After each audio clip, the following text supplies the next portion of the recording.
susunod na programa ay rated PG. Ito ay nangangailangan ng patnubay at gabay ng magulang para sa mga batang manonood.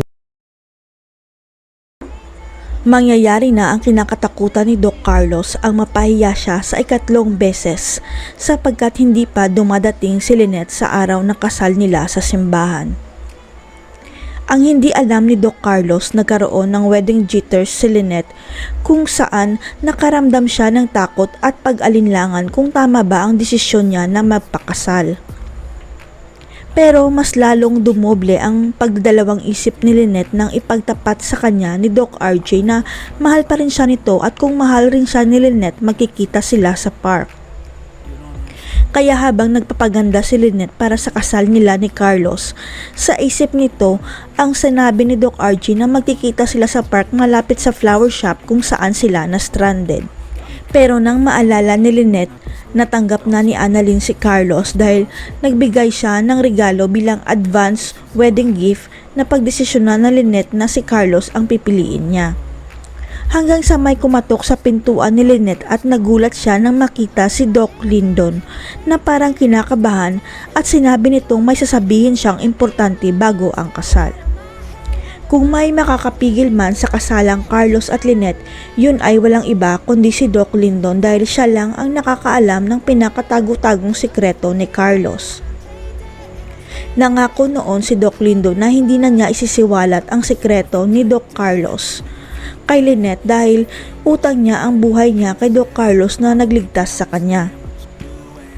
Pero nang malaman ni Doc Lyndon na binayaran pala ni Doc Carlos ang tatlong lalaki para bubugin siya sa bar, doon na nadalawang isip si Doc Lyndon sa pagkatao ni Doc Carlos. Ang hindi alam ni Doc Carlos, may kilala palang waiter si Doc Lyndon sa bar at nakita nito at narinig na sinuhulan ni Doc Carlos ang mga lalaki para bugbugin siya. Hindi talaga makapaniwala si Doc Lyndon sa narinig niya kung bakit ginawa yun ni Doc Carlos, pero ayon sa kaibigan niya para mapatawad daw siya ng fiancé niya.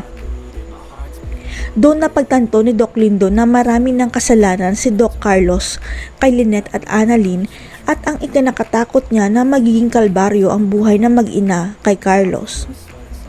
Hindi kakayanin ng konsensya ni Doc Lyndon sakaling may mangyaring masama kay Lynette at Annalyn sa oras na matuloy ang kasal ng dalawa, kaya gagawin na niya ang tama. Last minute decision ang ginawa ni Doc Lyndon dahil ibubunyag niya ang katotohanan kay Lynette na matagal na siyang niloloko ni Doc Carlos para hindi matuloy ang kasal. Insaktong pinalabas ni Lynette ang mga tao sa kwarto niya nang kumatok si Doc Lyndon, kaya wala nang may makakapigil sa kanya na ibunyag ang katotohanan kay Lynette. Hindi na nagpaligoy-ligoy pa si Doc Lyndon at sinabi kay Lynette na matagal ka na pong niloloko ni Doc Carlos, Tita Lynette, dahil si Doc Carlos po ang totoong ama ni Zoe. Kaagad ipapakita ni Doc Lyndon ang DNA test result ni Zoe at Doc Carlos na nagmatch ang DNA test at doon na gumuho ang mundo ni Lynette sa nakita niya. Kaya buo na ang desisyon ni Lynette na tumakas sa kasal nila ni Doc Carlos at nakipagkita siya kay Doc RJ, nagpapatunay na si Doc RJ talaga ang tunay at huling mamahalin ni Lynette. Pinuntahan kaya ni Lynette si RJ dahil nalaman niya ang sikreto ni Carlos. O matutuloy pa rin ang kasal pero may tututol at ilalantad ang sikreto ni Carlos? Abangan. Never really know just what you want with you.